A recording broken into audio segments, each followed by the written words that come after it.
What's going on, everyone? Welcome to another episode of the Milwaukee Sports Performance Podcast. I am joined today by Ben Horzewski, the head coach at Lake Country ETS. Ben has been kind enough to take some time to chat today. We're going to talk about a variety of things, how he ended up at ETS, the overall training philosophy there, and then really get into, we're middle of the year here, get into some in-season training and some keys that athletes can stay with in that category. Ben, thanks for taking the time. How did I do on the last name? Good. Yeah, Horzewski, close enough. Yeah, that gets butchered all the time, so you're good. I'm sure, man. I always like to start with a little bit of a background just on yourself, how you ended up getting into strength conditioning, and now how you've ended up really running the ETS out here in Lake Country. Yeah, for sure. I'm originally from Reedsburg, Wisconsin. So if people aren't familiar with that, it's about 15 minutes northwest of Wisconsin Dells, so central part of the state. Grew up playing football, hockey, track, golf, coached hockey growing up, and in college I went to University of Wisconsin lacrosse, got my bachelor's degree in exercise and sports science, and then started coaching, like I said, hockey in school. I coached the women's club team for 4 years. So as an 18-year-old freshman, was coaching a bunch of 20, 21, and 22-year-old female athletes. So it was a little intimidating right away. But I think that's really where I fell in love with the coaching aspect. And I spent 2 years coaching Aquinas Holman high school boys hockey. I was the forwards coach on the varsity team for a couple of years. And then as I wrapped up my degree, I got in with 5-7. It's just a smaller sports performance company in La Crescent, so just over the river in Minnesota, for a guy named Uriah Hayes, who was a former NHL player, but did some group training and some private training with some athletes. And then got my foot in the door with ETS as they were opening up a location in 2022 in La Crosse. Yeah, that's awesome. Very, very cool. So you've been with them for a while and really seen them grow and develop. 100%, yeah. When ETS 2010 opened up with one location, now we're sitting at about 60 active locations, as far west as Spokane, Washington, and as far east as upstate New York. So we're growing, and it's awesome. Yeah, it's exciting. It's a super small world. I think I shared this with you, but briefly, I worked at a clinic in Minneapolis, same setup as ours, out of network, seeing athletes really specializing in ACL. And the lady that started that one actually started in the original ETS location when it was just the one in Minneapolis. That was when I saw it come here, I was like, holy cow. And I hadn't really followed the trajectory of the company. So I hadn't heard anything about it since 2016, 2017. And then all of a sudden I'm looking and there's 60 of these. I had no clue.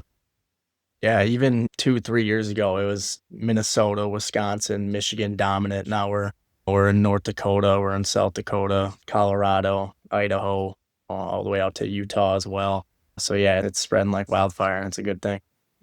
Yeah, for sure. That's awesome. What is your role with ETS, especially like out at ETS Lake Country, look like now day to day? Yeah, so I am the director of operations here and lead performance coach, as you mentioned earlier. So I am the best of both worlds, performance and business. I oversee every day-to-day business operations here, but then when sessions start right at 3:30 with our youth athletes and their music's rocking, I'm the first one getting the kids going right through the warm-up and hands-on as much as I can during our sessions. Yeah, awesome. I know Jeff was over there a few weeks ago now and really had a good time. Thought it was a great training environment for the young kids, which was awesome. Well, I know you mentioned the experience of trying to lead older ladies as a young, inexperienced freshman as being an impact on the coaching side. But do you have their influences on your coaching philosophy or your strength conditioning philosophy that you've taken with you as you've gone through your career? Yeah, coaching philosophy, just to make each athlete I work with just a better individual, right? Especially at this age, many kids might have aspirations of becoming a pro athlete, but we all know how realistic that is, right? A small sliver of athletes truly make it to that professional level, but just making a positive impact on their life, right? Because each kid comes from a different background. They might be going through some things week to week, day to day, but just being that constant role model and pouring your energy into them goes a long way. And that's where I find most trust with athletes, right? I can trust them, they can trust me, but then really invest in them and create a good relationship with them. Yeah. I think that's such important. And I talk about this with families a lot. The number of kids that are going to be able to go and play D1 or play professionally is such a small number. And it's really exciting when an athlete has that. And I never want to kill a young kids' dreams of here's the statistical probabilities of this happening. But there's so much that you can learn from, in our case, like when we're working with injured people, just learning about your body, learning about the recovery process, how to take care of it for the rest of your life. Come adversity, like how to time manage. I've hired so many ex-athletes as PTs just because there's so many inherent qualities that they're competitive, they want to be better, they can work as a team, they're coachable, all of those things that you learn from training, from being involved in sports. I think it's really cool that you have that holistic mindset. Sure. Yeah. And as you build a relationship with them, you get to see them grow, whether they start out at the gym at 8 years old and they're with you for 5, 6, 10 years until they graduate high school. You get to be part of their journey. And if they do make that next step, a couple of kids that I trained back in lacrosse are playing college football right now. I'm just seeing them grow from 16 years old to 18 and become a young man, a young woman. It's awesome to see them on that next step. For sure. It's a lot of fun. I think we're in that same boat. We've been open now 8 years. So some of our clients are out, depending on their age when they started with us, but they're out of college, they have jobs. Some of them have kids now that were in college when we started with them. So it's just funny to watch them grow up and go through life, which is a really cool experience. Let's dive into just a little bit of ETS. And if people aren't familiar, can you give us a little bit of a background on ETS, especially ETS out here in the Lake Country, types of athletes that you work with, the overall kind of training approach, those types of things? So we're a sports performance gym. We work with ages 8 through 18, college and pro. Specifically out here in Lake Country, we haven't had our first professional athlete just yet. It'll come. But, oh yes. But 8 through 18. So we have 2 different kind of classes that we have set up. Speed Plus, it's set around ages 8 to 11. It's a foundational class where we're going to work on movement mastery, right, and building our foundation as we grow. Then the other class we have more of our bread and butter is called Total Performance. This is ages 12 through 18. This is more of our strength-based, power-based programming there. But we work with every sport from jiu-jitsu to lacrosse, right? We have a ton of soccer players, especially in this Lake Country area, football, baseball, swimming, you name it, right? We have just about every athlete in our building here. Yeah, that's awesome. What is maybe for each one of those specific classes, what does a session look like, maybe for the Speed Plus and then also for the Total Performance? Yeah, so Speed Plus is a 45-minute class that we have set here. But every single class, whether it's Speed Plus or Total Performance, starts with a dynamic warm-up. And that's going to be led by a coach. We want that energy high right away. We want to get through that warm-up with a sense of urgency to elevate that heart rate, get our blood flowing around, get our muscle tissues active and ready to perform. But for Speed Plus, we touch on try and get to a 12 to 15-minute block of linear speed. So working on, hey, how do I push off the correct foot? My first 3 steps when I accelerate. How do I properly decelerate? Stop, controlling my body and then, that linear plane of motion. Then after that, we go into another block of lateral speed. So change of direction, crossover, shuffle, hammer home the basics, right? Different movement patterns that these 8 through 11-year-olds really need to master. And then we like to keep it fun at the end, whether it's strength-related circuits, relays, some competitive games. We find our most buy-in towards the end of that class, right? Because kids get to really rip around the facility, have fun, compete, get stronger, and cheer each other on. But then Total Performance, a little more advanced. We start with a coach-led warm-up again. After that, we get into some group-led speed, or coach-led speed, I should say. And that's a group setting. Now that's about 12 to 15 minutes where we're going to hammer home either acceleration, max velocity, change of direction, some competitive speed before athletes touch a weight. Because a big part that in this setting gets neglected is speed and speed training. So we hammer home that first before all of our Total Performance athletes get their individualized strength programs. So it's we call it a semi-private session where we have coaches floating around helping each athlete with their own structured strength. Yeah, that's a very cool model. And I love that you guys hit on all aspects of the athlete because you just can't mimic some of the forces and speeds of movement that kids go through in the weight room if you're not doing stuff over on the turf and in the free space and get the muscles working as they're going to be asked to work in sports. So I think that's awesome that you hit both sides of it there. What do you think are some keys? I think we all know that young athletes, whether they be 8 or 18, consistency and focus is not always their biggest strength yet in life, I guess we could say. what are some ways that you build buy-in and get athletes to understand the importance of consistency and being in the weight room and with you guys regularly? Yeah. One is, I touched on it earlier, but building a good relationship with them, right? Having them, whether they're sitting in their desk at school, get excited about coming to ETS, right? It might be the highlight of their day before they go to practice, right? Or if they have an off day of sport, just getting their workout in.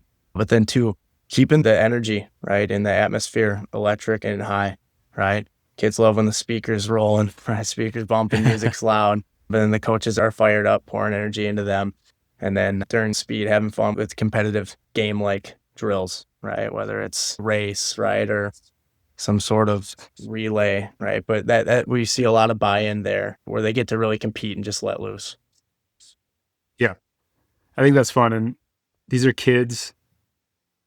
If they don't enjoy it, they're not going to want to come back. And my son now he's about to turn 8. He's been too young so far, but about to get into that early part of that sweet spot. And whenever we take him somewhere, it's almost always the first thing that I ask him when he gets in the car before, hey, how'd the tennis lesson go? Or how did this do? Was it fun today? Did you enjoy it? And the stuff that he has fun with, he wants to go back. And as a parent, I'm excited to keep him involved in or get him to go to versus having to drag him along to something that he has to do. Yeah, that's just it. And that's during 90% of the evaluations I have with athletes. I ask them that very question right when we get into the office. Did you have fun? Yeah, awesome. Because if we're not having fun, something's got to change. We don't want to do things we don't like. So yeah, that's definitely top of the list. We want to keep this a fun atmosphere. Yeah, no, that's great. But I'm sure it's a new role for you now as both the lead performance coach, but also the director of ops. Now you're also overseeing other coaches. So when you're bringing coaches in, training them up on the systems and things like that, how do you show them, or what do you set the standard of great coaching for the people that are interacting with these kids and trying to build that same culture that you've set? Yeah, we say this a lot in ETS: practice what you preach, right? Going through the team workouts, right? Doing some of the programs that we'll give our athletes, right? So we can, one, learn the movements, right? Feel how an athlete would feel going through a session. But then two, got to this role because one, strength and conditioning exercises, you know how to teach it to a certain extent. But the big thing, pour in with our coaches is, hey, connect with these kids, build relationships, get them excited to see Coach Johnny, Coach Jim, right? And that's going to make their day. And that trust, like I mentioned earlier, right? They're going to be able to approach you without hesitation, ask a question, ask for advice. Hey, should I go up? Should I go down? How does this form look? So the one big thing I preach to my staff is, hey, pour into these kids, give them all your attention, right? For the 5.5 hours of sessions we're running here after school, and give them all you got. Yeah. I think this is definitely not an original quote by me, and I have no idea who said it, but the old saying of they won't care how much you know until they know how much you care, I feel like is something that I definitely hit on with our PTs all the time. It's like relationship first and science and data and those types of things. But if you lead with that stuff, you're gonna lose them. Yeah, 100%. Relationships does breed results for sure. Yeah, I think that's awesome. Be curious for the athletes that you guys work with, and obviously they're out here just in your experience with ETS. There's always athletes that they get in the gym, they get in a program, they just take off and they just continue to see improvements. And then there's some athletes that they get in and it's not that they don't improve at all, but they tend to hit these plateaus. They're not making the strides that some of the other players are making. Is there any trends that you've noticed between athletes that really have that success and see those consistent results versus the athletes that maybe it's a little bit slower, a little bit more up and down, a little more of a plateau? Yeah, one big thing is the athletes that, prioritize recovery, right? Or just good habits in general, right? Whether it's they get done with their strength training in their folder and they put it back, they're grabbing a foam roller right away. They're hitting their cool down, right? They're doing that soft tissue, the release with the foam roller. But then nutrition. Some kids beat me to the punch. I like to ask kids every single day, hey, what'd you have for breakfast? What was for lunch? What's mom and dad making for dinner? The kids that I had 2 eggs, right, and some sausage and a piece of toast, or I'm having 2 chicken breasts with some rice. The kids that really hammer home nutrition, and then proper sleep. As much as it's fun to stay up at 11 a.m. on a school night playing Fortnite with your buddies, getting to bed at 9:30, right, and getting good 8-9 hours of sleep so you're ready to rock and roll the next day. But that's one big thing that I see that separates a good athlete from a great athlete is, hey, there's another piece to training, right? We can put all this time and effort into the gym, but if you're not doing the other 50% of recovering and getting your body ready for the next day, it's canceling itself out at a certain point. Yeah. Yeah, I think that's a really good point. Like, there's certain things you just can't outwork people with. Your body can only adapt to what it can recover from. And so I always wish we work with a bunch of pro pitchers. There's probably the largest population of pro athletes that we're seeing in our clinic. And I just wish we have a few of the guys that have had tremendous success. And I always wanted to just film their routines because they are so methodical. And every time when they're getting ready to throw, it is exactly the same. And I bet we could put them on a timer and they spend the same amount of time foam rolling and doing the exercises. And they're not just going through the motion. There's a level of intent. And from the time they grabbed a baseball, every single throw, even when it's from 15 feet away, there's like something that they're trying to feel or accomplish. And they're never just out there chucking. And then we see little Johnny that's rehabbing from an injury as a freshman. And it's okay, it's time to go throw. No warm up, no bands, nothing. Like, grab the ball, no drills, just like start pumping. And there's something to that, of the ability to be deliberate and consistent and just stick with your process over a long period of time. Yeah. No, that's a big thing is consistency. It's boring, right? But you just stick with it and you're going to see amazing results. Yeah. It's so true. And it's not always instant. Sometimes people just see those fast results, and sometimes they underestimate what they could accomplish in a year, but they overestimate what they could accomplish in that first 6 weeks, and they just give up too soon. And like right before they're about to hit the breakthrough, they stopped. That's what I preach a lot too with some of our athletes. You're looking for that instant gratification, right? You could call it, right? The instant gains. In some kids that don't have a formal training background, you might make a spike in 2 to 3 weeks just making adaptations. You're going to make a good jump, but then, we're going to hit a plateau at a certain point. You just got to stay consistent, keep pushing through, and you're just going to keep climbing that mountain. Yeah, for sure. No, I think that's all really interesting. And it gets into the next thing that I really wanted to go into today, which is in-season training with youth athletes. I think this is a topic that's more important than ever because I personally have a hard time looking at the calendar and saying, what is an off season anymore? Where are these kids supposed to not be doing something? It's either open gyms or captain's practices or playing multiple sports, which is great. But it just feels like the time that a young athlete would have 3 or 4 months, that they could jump in the weight room and really focus with no competing demands is just really not there anymore, at least in the current landscape. What are some keys that you see when an athlete is in season but still with you in the weight room, things that you might change about your program or other aspects that are really important that they're hitting during those timeframes?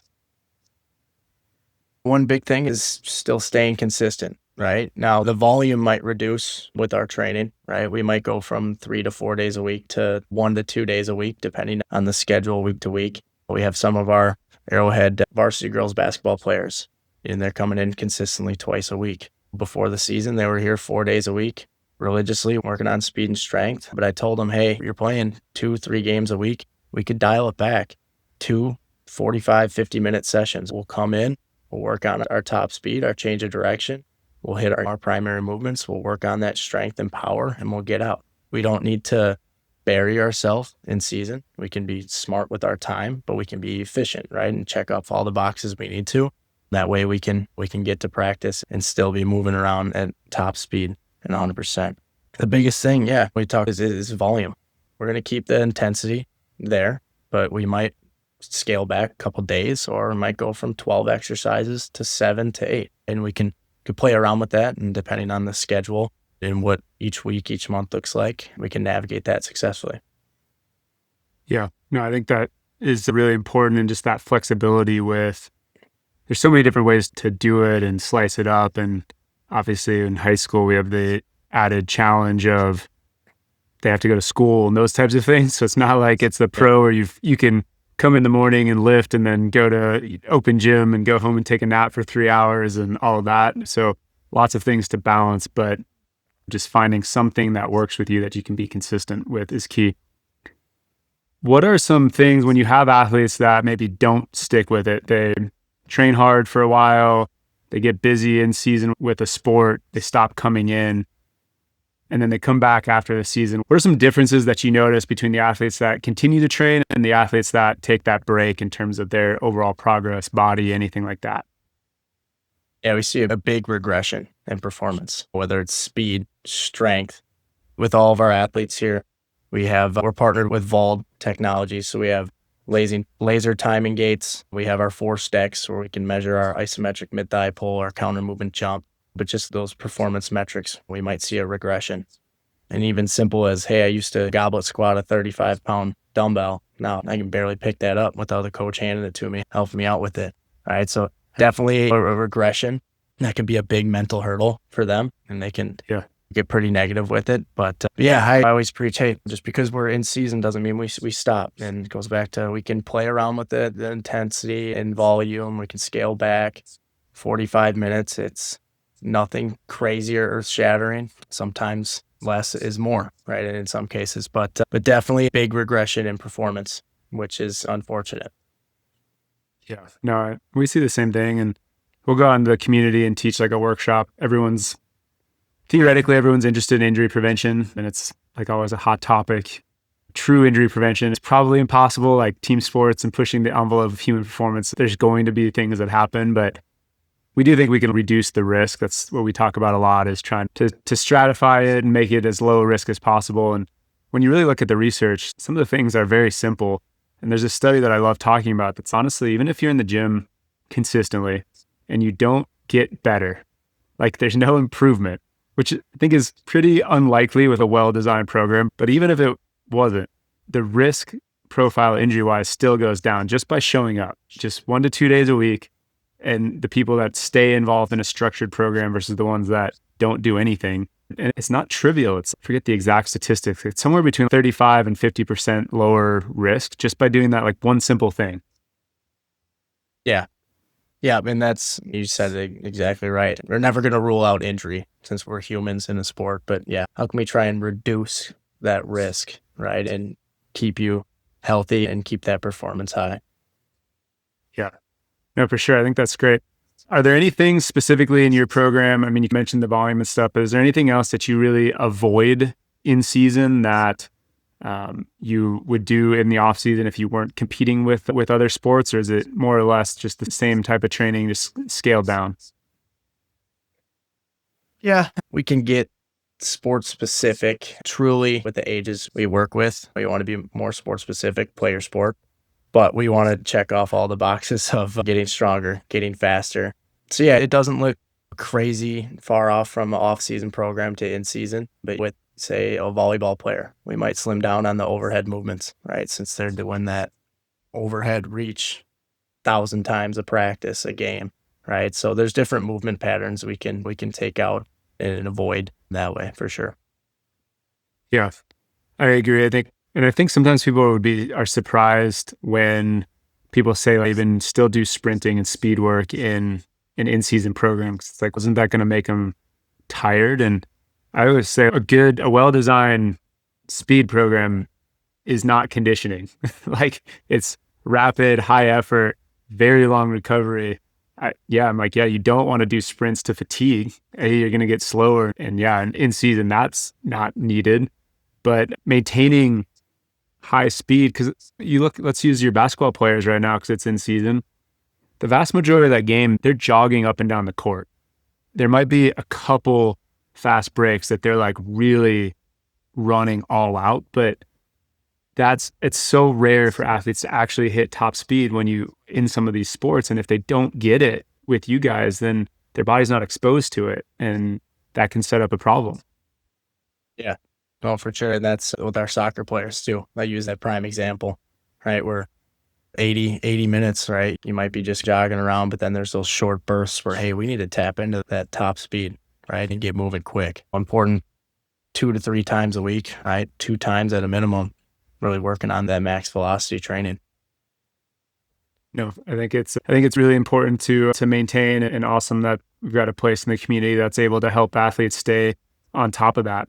Let's get like really practical maybe for some parents and athletes that might be listening that they could take away from this. So if you're a team sport player and you're playing sports year round, especially, what are maybe just a couple key takeaways if you were to just make a recommendation for kind of an ideal? And I know there might be some differences between an 8-year-old and an 18-year-old, but in general, some key things that they should just take away from this that they could use going forward. Yeah, keep it simple. If you're looking to get faster, get stronger, right? It's cool to see all these trends and TikTok videos of different exercises, right? But learning how to squat, learning how to do a push-up, learning how to bench press, right? Getting stronger in a safe and appropriate way. But then speed, run as fast as you can, right? Try and push the weight a little bit heavier than the day before. It's nothing too earth-shattering, right, when it comes to this, but stay consistent 2, 3, 4 days a week and invest in yourself. Push yourself for that 45, 60 minutes, and you'll be surprised over time what you can get out of it. Yeah. I love that you included push-ups. It's one of my favorite things with young baseball players. So, we work with them and they'll bring in like a video from some arm care drill. And it's probably a great exercise for sure. It's maybe one of their favorite pitchers, or like the water bags right now are like a big one. They're like, should we do this? And I'm like, I'll tell you what, if you can show me when you can do like 4 sets of 10, like good push-ups with just your body weight, if you can do 3 sets of 5, like pull-ups with your body weight with good technique, then we can start talking about Instagrams you find or videos you find on Instagram. Until then, we're just going to focus on the basics. Yeah. A big thing, walking lunges, right? Yeah. Huge, especially like a kid. Hey, can I get back squat on my next program, or different variations of squat? Walking lunges. Let's get as strong as we can with that, because that's only going to just directly apply to sprinting, right? And putting force into the ground. So that's something every single kid will have walking lunges, at least one of their programs. Yeah. You probably were there too. I was lucky enough. We actually had a strength coach. I grew up in Texas, so sports are a little nuts down there, and almost every school has like a full-time strength coach. And we had a pretty good one at the time. I didn't really realize it. This is just all I ever knew. And I remember always watching the older kids doing cleans and like clean and jerk. And I thought it was so cool. I couldn't wait to do it. And I just always used to go up to the coach and be like, can I do that? When can I do that? And I forget exactly what he told me. It was always something about like when you can do a good squat with just your body weight, and when you can go do some push-ups, then we can talk about that. And it's just really important to have people that understand what they're doing to keep the guardrails on so you don't get too far off track. Ben, that's awesome. I think we got through a lot of good info for parents, athletes, to hopefully let them learn a little bit more about what you guys do at ETS, and then really get into some specifics on the in-season training. I can already tell, I think we should find time in the future to do another podcast. I'd love to dive in a little bit more with your speed and agility system for sure, because I think there's a lot of misinformation out around that type of thing. So would love to get into that with you in the future. But in the meantime, where can people learn more about you and ETS online? Yeah, so you can go to etsperformance.com. We just got updated about a week ago. Whole new website, but you can find our location, our Lake Country location on there. But if you go on there, it's 706 Rose Drive. We're in Heartland, Wisconsin here. Otherwise, Lake Country at etsperformance.com is the email. And then lakecountry.ets Wisconsin on Instagram. You can find us there as well. We will make sure we get all of those links in the show notes for this episode. I really appreciate you taking time. I know it's a busy time of year and got a million things going on. So thanks for taking a few minutes to jump on today, share some of this information. I think people will get a lot out of it, and hopefully we can get you on again in the future. Yeah, I appreciate you guys having me on. This was awesome. Yeah, for sure. Awesome. Thanks, Ben. And thanks to everyone for listening. And we'll see you guys on the next episode.